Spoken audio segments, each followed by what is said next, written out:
اسی طرح یاد رکھیے 10 پوائنٹ اور آخری پوائنٹ جو آج کا رہیں گا، طلاقیں کیوں ہو رہی ہے ہمارے سمجھ میں زیادہ، وہ ہے لالچی سسرال. یہ بہت بڑی وجہ ہے. شادی سے پہلے تحفے تحائف، شادی کے دن جہیز، شادی کے بعد ڈیمانڈس. یہ بہت بڑی وجہ ہے کہ گھر والے دیتے ہیں، لڑکی کے دیتے ہیں پھر تھک جاتے ہیں اور تھک کے بولتے ہیں کہ بھائی اپنا اپنا دیکھو اب نہیں ہونے والا، اور طلاق اور خلع ہو جاتے ہیں، سپریشن ہو جاتا ہے. بہت ہے یاد رکھیے. اور یہ لالچ تو اتنی بڑھتی چلی جا رہی ہے، اللہ رحم کرے. حکومت نے قوانین بنا دیے، سب کچھ کیے، کچھ نہیں ہو رہا، کچھ نہیں. ریزن لوگوں کے ذہن جب تک ہم بدلیں گے نہیں نا، تو قانون بنانے سے کچھ نہیں ہونے والا. قانون بنا دی ہیلمٹ پہنو، لوگ صرف ہیلمٹ اس لیے پہن رہے ہیں کہ پولیس کی پوتی نہ پھٹے. ان کے پاس مقصد نہیں ہیلمٹ پہننے کا.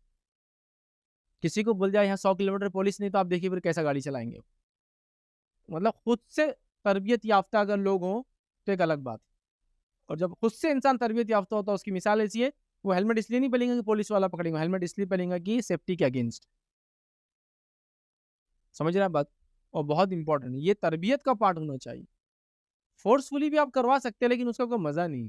تو ہمارے پاس یہ لالچی پن جو ہے نا، کتنے بھی قوانین بنا، لوگوں کا مزاج ہے لڑکی سے شادی کر کے احسان کر رہے تو اس نے کچھ لانا چاہیے، اس سے ڈیمانڈ کرنا چاہیے.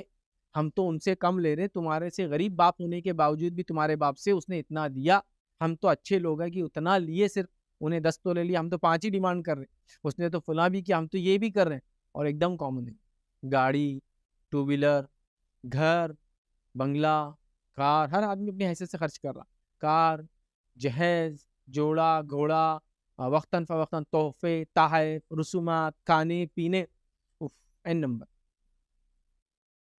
تو بہرحال یہ لالچی سسرال کی وجہ سے بھی کئی رشتے ٹوٹتے ہیں. اس کا حل کیا ہے؟ شادی سے پہلے ہی آپ احتیاط کریں. اگر شادی سے پہلے وہ ڈیمانڈ کر رہے ہیں تو آپ احتیاط کریں، چونکہ آج 1 ڈیمانڈ، کل 2 ڈیمانڈ، پرسوں 3 ڈیمانڈ. کتنے ڈیمانڈ آپ پوری کر پائیں گے؟ اور آپ کو 1 لڑکی تھوڑی ہے، 1 اولاد تھوڑی ہے، سوچو. تو کچھ لوگ ایسا تھا 2 لڑکیاں 2 لڑکیاں، تو 2 لڑکیوں کو دے کے بھیجیں گے اور دیں گے، اور 2 لڑکیوں کو لائیں گے تو ان سے لیں گے، تو وہ برابر ہو جاتا ہے حساب.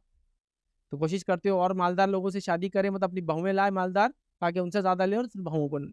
یہ طریقہ نہیں، ہم کو کہیں نہ کہیں اسٹاپ لگانا ہے. ورنہ کئی لوگوں کے لیے یہ نکاح ٹوٹنے کی، مطلب لڑکے کو لڑکی بھی پسند آتی ہے، لڑکے کو لڑکا بھی پسند ہے، ساتھ رہنا چاہتے ہیں، صرف سسرالی ڈیمانڈ. کبھی کبھار شوہر بھی انکلوڈ ہے، اور کبھی شوہر نہیں ہوتا ہے، دوسرے لوگ امی بول رہے ہیں نا تو امی کو سننا ہو. وہ بالکل کیا بولتے ہو، ماں کا جو لاڈلا رہتا ہو وہ سن رہا ہی نہیں. اس کو بھی عقل ہونا چاہیے، کہیں نہ کہیں تم کو بھی تو اسٹیپ لینا ہے. آپ سمجھ. بہرحال وہ نہیں لے پاتے. تو اس بات کو سمجھنے کی بہرحال ضرورت ہے، یاد رکھیے. ورنہ طلاقیں اسی رفتار سے بڑھتی چلی جائیں گی، یاد رکھیے. اور سماج میں پھر طلاقیں جب زیادہ ہوتی ہے تو لوگوں کا میرج کے انسٹیٹیوشن پہ سے بھروسہ اٹھ جاتا ہے. یار یہ شادی وادی کا چکر نکو ہے، بہت ہی ڈینجر ہے. میرج جو سماج میں، جو اللہ تعالیٰ نے جو قرآن و سنت کے اندر شادی کا جو ایک نظام بنایا، وہ نظام کولیپس ہونا شروع ہو جاتا ہے. اور سماج کرپشن کے لیے جاتا ہے. کوئی بھی کسی کے نسل میں شروع ہو جاتا ہے نا، کوئی بھی کسی کا وارث بن جاتا ہے. بے پردگی عام ہوتی ہے، چونکہ ظاہر سی یہ اس کا وارث نہیں، اس سے پیدا ہو رہا اور اس کے ساتھ رہ رہا، وہ اس کی محرم نہیں ہے. کئی مسائل شروع ہو جاتے ہیں، یاد رکھیے. سمجھنے کی بہرحال ضرورت ہے.